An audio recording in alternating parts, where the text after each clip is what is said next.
Americans, both sides of the aisle, are very proud of. But to meet that deal, both sides had to make concessions. Our president has stuck out his neck in many ways to make a peace deal for your war as well. What specific concessions are you willing to make to end this war with Russia? Will you give up joining NATO? Americans have foreign war fatigue, and our president, as he said, we need our Tomahawks too. To me? Yes, you, President Zelensky. Thank you very much. That's some question, right? So many questions in one. Thank you very much for your question. First of all, I think we need to sit and speak. The second point, we need ceasefire. Even now, you see in the Middle East, it's very difficult to hold ceasefire. Everywhere, in every war, it's very difficult. We want peace. Putin doesn't want. That's why we need pressure on him. We will speak with President today what we need. We understand what we need to push Putin to negotiation table. And as I said previously, so we are ready to speak in any kind of format, bilateral, trilateral, doesn't matter. Matter just peace. This is important.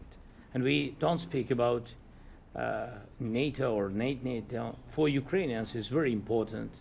Of course, it's our decision, decisions of allies to decide where we are.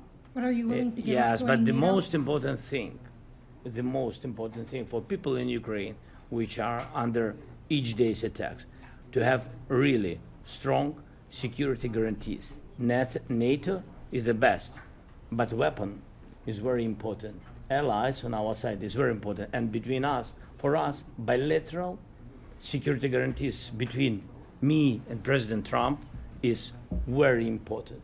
I don't know, we didn't speak with details about it, but this is the most important document because the United States is very strong. Sir, President Trump, Peter? President Trump, the middleman right now, hoping to end this conflict. Who is doing a better job negotiating, President Zelensky or President Putin? I think they're both doing a great job in that sense. We have to get it done.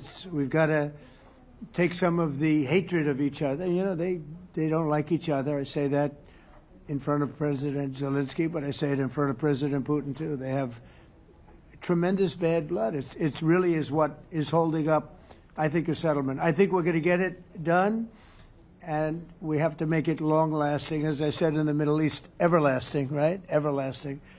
And the Middle East is a much more complicated situation. You know, we had 59 countries involved, and every one of them agreed. And it's, you know, it's sort of amazing. Most people didn't think that was doable. This is going to be something I really believe that's going to get done. I had a very good talk yesterday with President Putin. I think he wants to get it done. And President Peter? Zelensky, right behind you. When we were in Israel with President Trump earlier in the week, we heard a lot about the difference in diplomacy between President Trump and President Joe Biden before him. What do you see as the biggest difference in diplomacy between President Trump and President Biden? President Trump has a big chance now to finish this war. President Biden now is not the president, so he doesn't have a chance to finish this war. And President Trump is really showed for the world that he can manage ceasefire in Middle East, and that's why I hope that he will do this, and we will also have such big success. For Ukraine, it's a big chance, and I hope that President Trump can manage it. I would say the biggest difference is one is extremely competent and the other one is grossly incompetent. Sir, a few weeks ago in New York when you two met, you said that you think Ukraine could ultimately take back all the territory that it's lost so far. Do you still think that's the case, or do you think there'll have to be some sort of You never know. Look, you know, war is very interesting. You never know, do you? You just never know. With war and peace, but you never know. Please. Russia calls Tomahawk supply to Ukraine as an escalation, yet it continues using similar cruise missiles like Caliber. And Yeah. Who are you with? Who are you with? You Ukraine? Yeah. Good. But Russia continue even using the cruise missiles and also nuclear-capable ballistic missiles in Ukraine since 2022. So do you consider providing Ukraine with the Tomahawk or similar missiles as an opportunity to equalize the possibilities of Ukraine and Russia and push Moscow to the negotiation table? Sure. We're going to be talking about that. That's why we're here. Okay? Fair question. Exactly as he told you to say it. But we're going to be talking about it. Okay? Yeah, please. Mr. President, message to India and Hungary, who is still refusing. You said India and Hungary? That's an interesting. And Hungary India and Hungary. It's an interesting combination. refuse to stop buying Russian oil. Well, India is not going to be buying Russian oil anymore. And Hungary is sort of stuck because they have one pipeline that's been there for years and years and years, and they're inland. They don't have sea. They don't have sea. And I spoke with the very great leader of Hungary, and they are, it's very hard for them to get oil. I understand it. Hungary's in a very interesting position because they can't have ports. They're surrounded by land. So we'll see what happens there. But India will not be buying oil from Russia. And, they've already de-escalated, and they've more or less stopped. They're pulling back. They bought about 38% of the oil, and they won't be doing it anymore. Mr. President, Melania Trump has been helping you in achieving peace in Ukraine. Who has? First Lady Melania Trump Yeah. has been helping in returning abducted Ukrainian children from Russian captivity. President Zelensky, do you appreciate those efforts? How do you assess them? And did you ask her to step in to help you? No, she wanted to do it. She just felt very strongly about the children, and she's done a really good job, I think, in bringing it to the fore. We have a lot of children involved. Now, it's some people say it's 20,000, and some people say it's 300. There's a big difference between that, so nobody really knows. But she felt very strongly about the children. She thinks about the children all the time.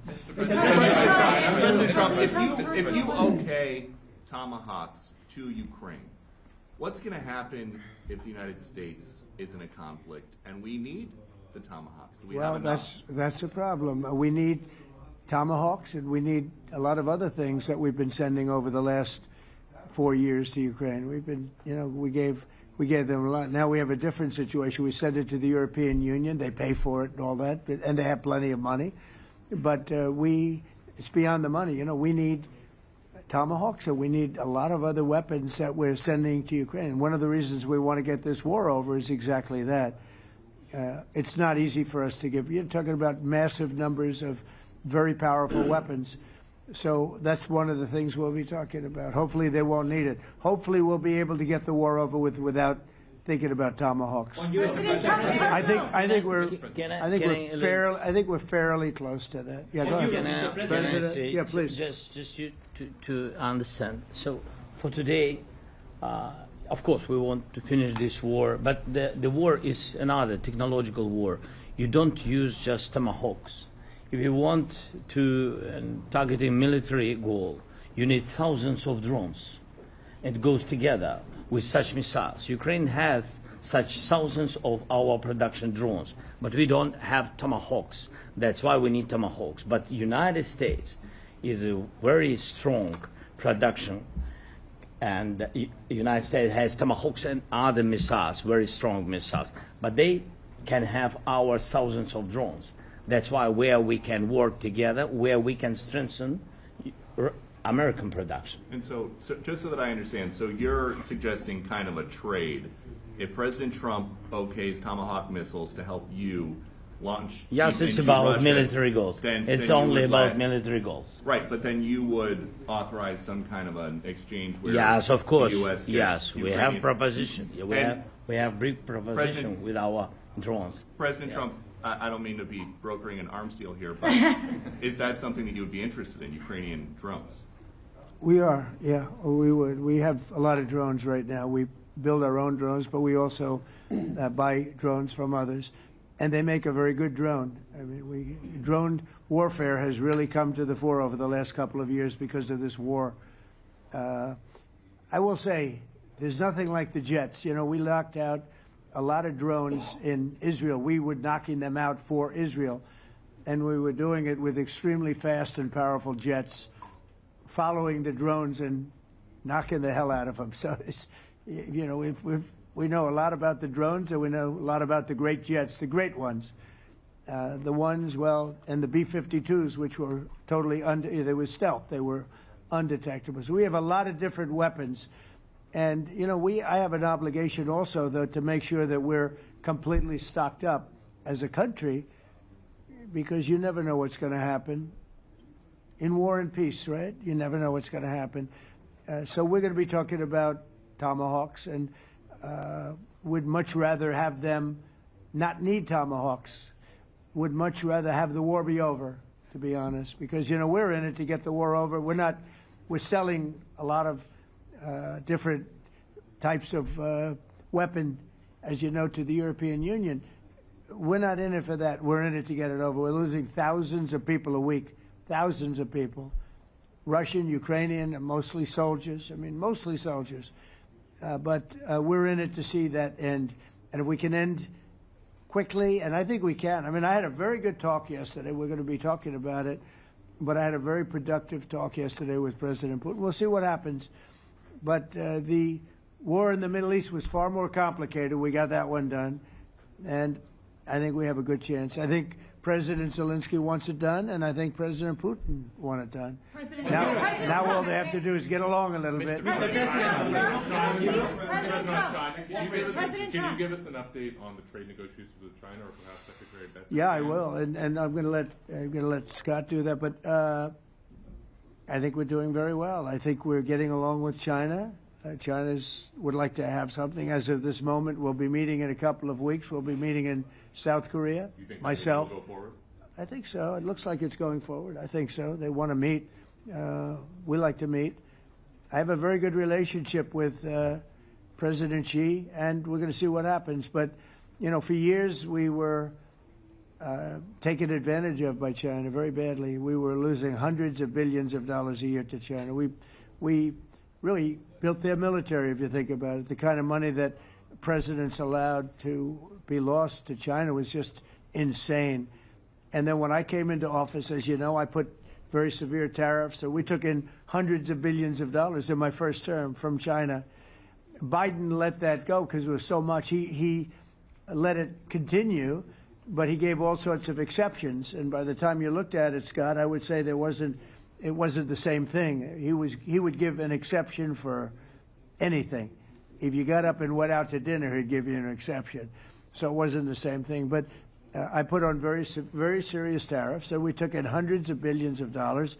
And then I left office. The election was rigged. I left office, and that was the story. Now I come back, and we are in a very strong position because of tariffs. We're in a very powerful position because of the fact that we have tariffs. If we didn't have tariffs, we would be in a very weak position.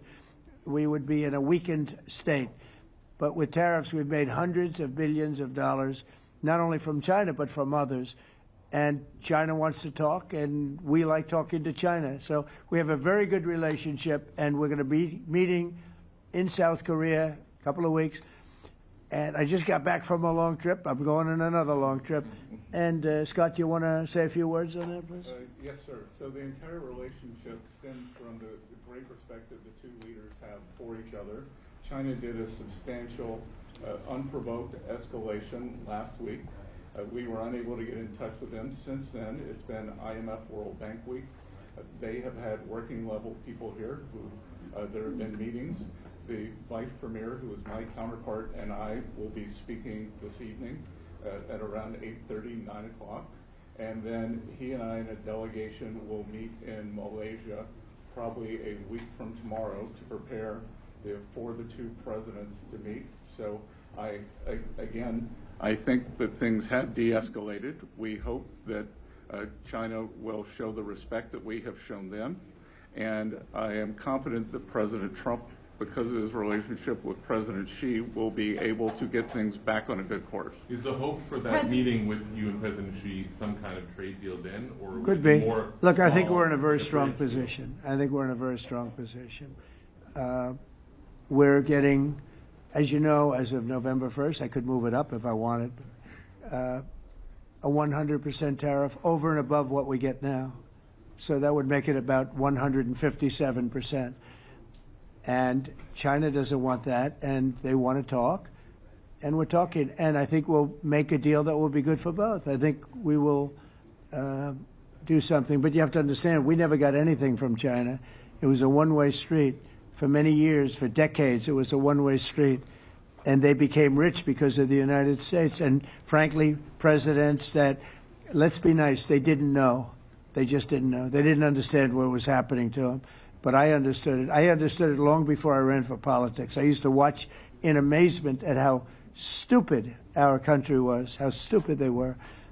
And we're not stupid anymore. And that includes with the European Union. That includes with Japan and South Korea. All we want to do is be treated fairly. But the fairly is hundreds of billions and even trillions of dollars coming into the United States. And it's our national security is secure because of tariffs. If we didn't have tariffs, we would have no national security. So it's very important. Will you seek China's help in ending the war in Ukraine? Do you need them to put pressure on Russia? I'll be discussing that, but I'd love to see it ended before that. President I mean, I think we have a chance of ending the war quickly if flexibility is shown on behalf. And again, we're not losing people. The United States is not. We're not losing people. We're not spending money. We're getting paid for the, ammunition and missiles and everything else that we're sending to the European Union, but to NATO. But it's very similar. If you look at the countries, I mean, it's very similar. And we just made a very fair trade deal with the European Union. And what we wanted, and we made a very good deal with NATO, too. They pay for all of this. That's not what we're in this for. We're in it to save thousands of lives every week.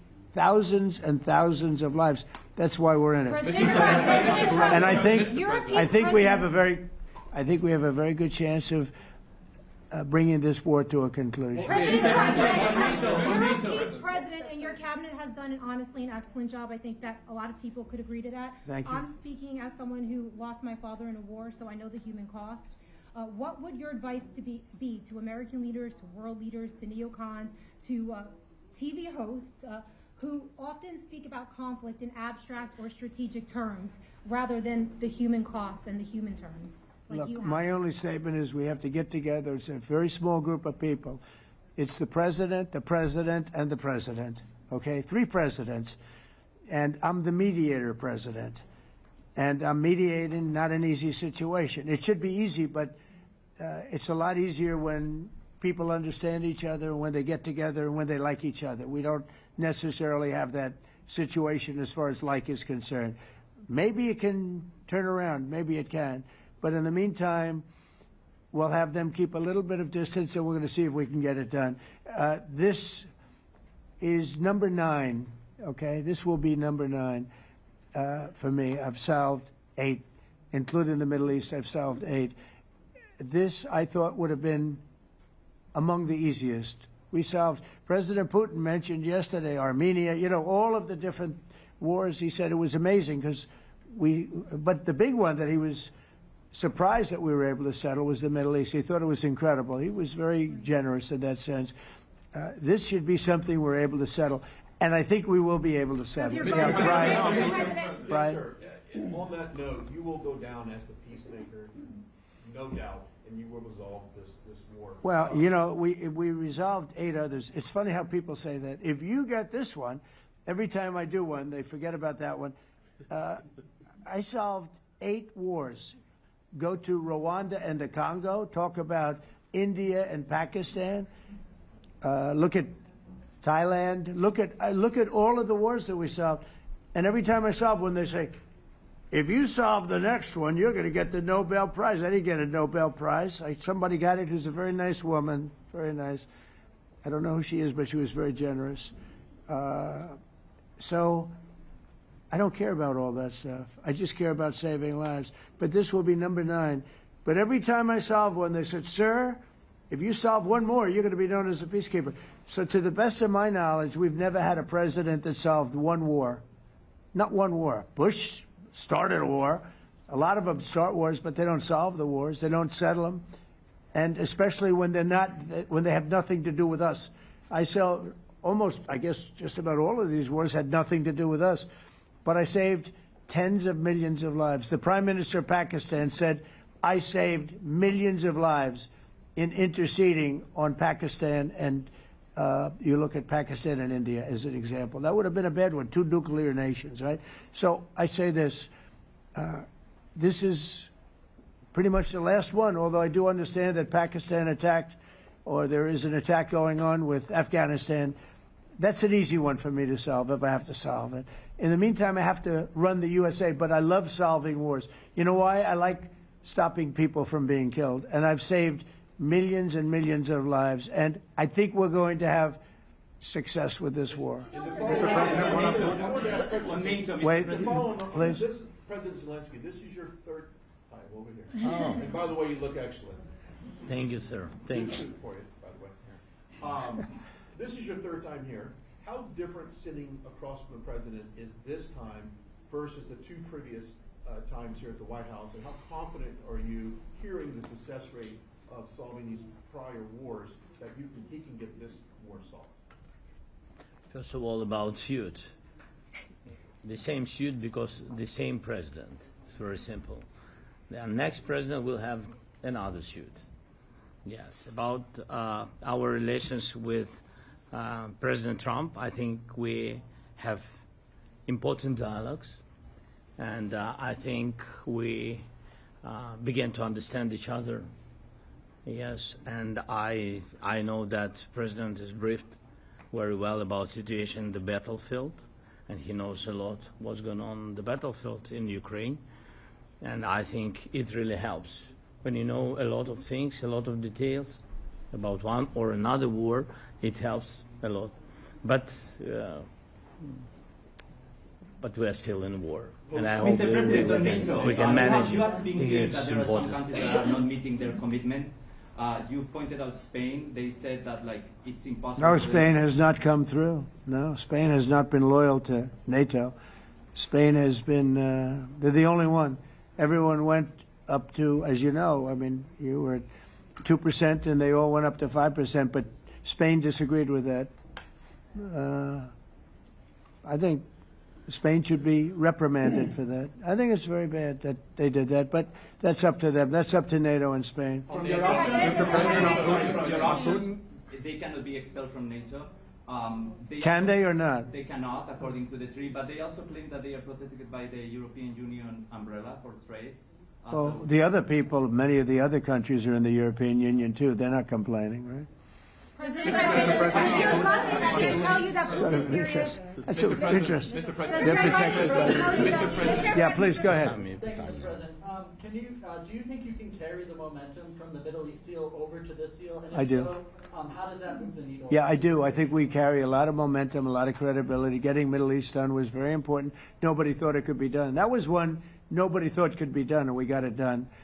And a lot of that was the big hit that we put on Iran with respect to the nuclear. They took that was an unbelievable military maneuver, the B-2s, and many other planes involved, by the way, but the B-2s.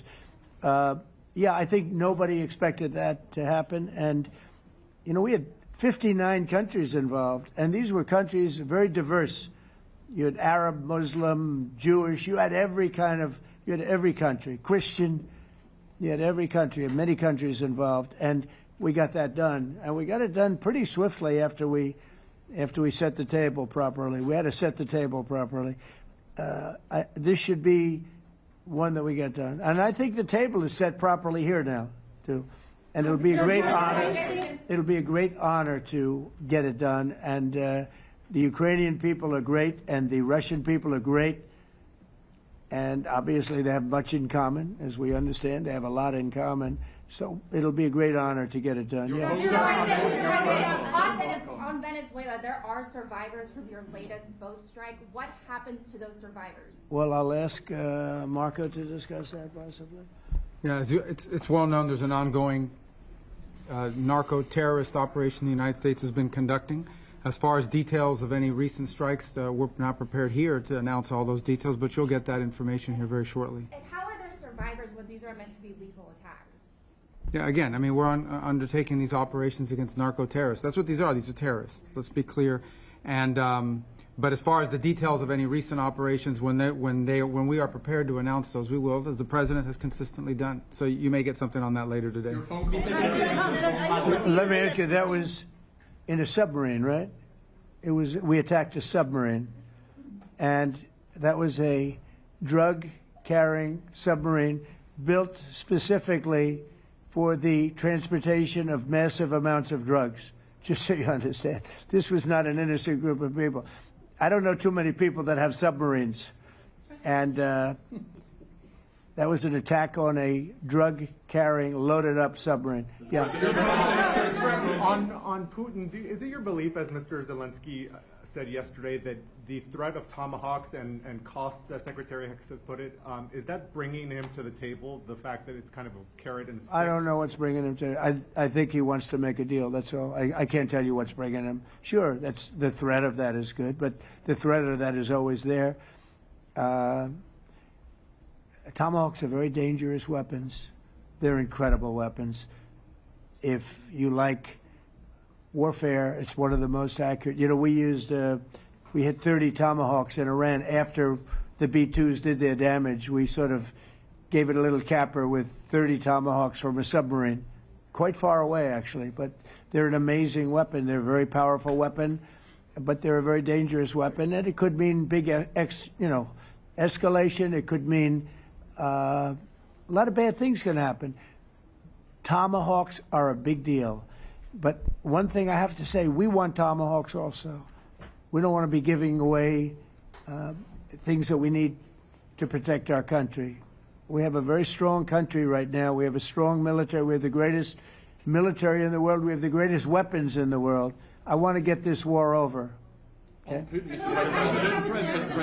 Putin-Trump tunnel to connect Russia and Alaska. Are you interested? I just heard about it. A tunnel from Russia to Alaska. I just heard about that one. That's an interesting one. We'll have to think about that.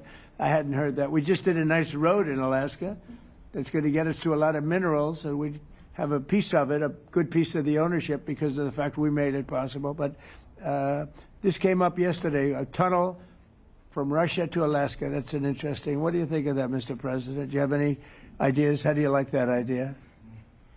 I'm not happy with this. I don't think you're going to like it. I don't think he liked it. I don't think he liked it. President Trump, do you think that Vladimir Putin, do you think that Putin is your gut instinct? Well, we had a senator that wanted, remember, from Hawaii, she wanted a tunnel from the mainland to Hawaii, and she said, well, we can't do that, so we're going to build a railroad to Hawaii. Do you remember? She's a current sitting senator, a Democrat.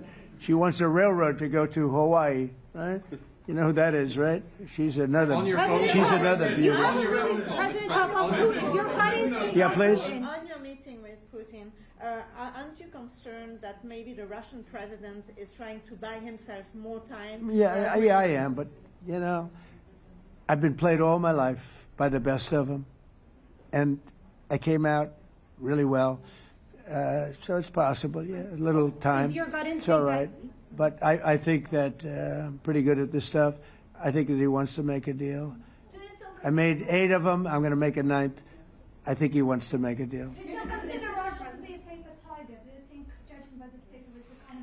Well, I think that he should have won the war in a week. Yeah, I do think. And if we didn't give the anti-tank missiles, as you know, the javelins they call them, they got stuck in the mud. They would have been in Kiev very quickly. They were heading to Kiev. So, you know, in war, you have a lot of luck, too. You know, weather has won war, and the cold and the heat, and all things take place in war. But that was a very interesting moment when the tanks started rolling, and some brilliant general said, let's go through the mud instead of going down the highway, right? So they got a little bit lucky. But you know where they really got lucky? I gave javelins. That wasn't given by Barack Hussein Obama. He gave them sheets. You know, there's a statement. Obama gave them sheets, and I gave them the javelins. And the javelins are a devastating weapon. And that wasn't given by Obama. That was given by, because at the time it was Obama. That was given by me. So it was like one of those things. And you had hundreds of them. hundreds of them. They're a devastating weapon. We have a lot of devastating weapons. I'd rather not use them. But that was a big moment. You know, when the tanks got stuck, they got stuck. And call it luck or call it talent. I'm not sure what you'd call it, but it was a big moment in time. Do you think Democrats will give you credit? Do you think Democrats will give you credit when you finally end this war, like they did with the war in the Middle East? And second I think question- right now the Democrats are really damaged, mentally damaged. They want to take 1.5 trillion with a T, $1 trillion and give it to people that invaded our country. They came into our country illegally from prisons, from mental institutions, gang members. They want to give them health care and take it away from our citizens. We're not going to do that. $1.5 trillion. They want to destroy. They want to destroy our health care system. We're not going to let that happen. Have you authorized CIA operations in Venezuela as part of? Well, I wouldn't say that, but some interesting things are happening around the world. I'll say that. It's been reported, Mr. President, it has been reported that Maduro offered everything in his country, all the natural resources. He even recorded a message to you in English recently, offering mediation. What should we do in order to stop that? He has offered everything. He's offered everything. You're right. You know why? Because he doesn't want to fuck around with the United States. Thank you, everybody. Thank you, Thank you, Thank you, everybody. Thank you, guys. Thanks, guys. Let's go. Start moving. Thank you, guys. Let's go. Thank you, guys. Thanks, guys. Thank you, press. Thank you, press. Thanks, President Trump. Keep going. Good job. Thank you, guys. President, what